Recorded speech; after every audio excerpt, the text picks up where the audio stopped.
Tiniyak ng Philippine National Police na mananatiling prioridad ng kanilang hanay ang kaligtasan ng publiko lalo na ngayong Semana Santa. Sa panayam ng Radyo Pilipinas, sinabi ni PNP Chief Police General Romel Francisco Marbil na patuloy silang nakaalerto dahil nalalapit na rin ang Hatol ng Bayan 2025.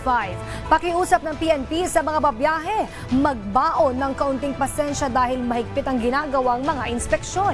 Alinsunod na rin sa Oplan Ligtas Samdak o at Comelec Gun Ban. At dahil maraming luluwas ngayong Holy Week, nakikipag-ugnayan na ang PNP sa mga barangay na tulungan sila sa pagbabantay para matiyak ang peace and order sa mga komunidad. Tututukan din ang mga Tourist and Maritime Police ang ng mga lugar na dadagsain ng mga turista para naman agad na makatugon sa mga pangangailangan ng publiko. Dalawa lang po, no, dun sa mga babiyahe po nating mga kababayan, no. Kasi kailangan lang po sa kanyang pasyente po yung let's have patience po when we travel. Talaga it will cause traffic kasi will be strict on the gun ban. Please, trabaho po namin. Second, before you leave, you make sure na yung lugar niyo po is really safe. Yung mga bahay po, ilock niyo po yan.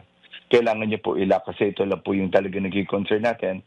Let us give you an opportunity po yun sa mga masamang loob na pumasok po yung sa bahay natin na wala po tayo.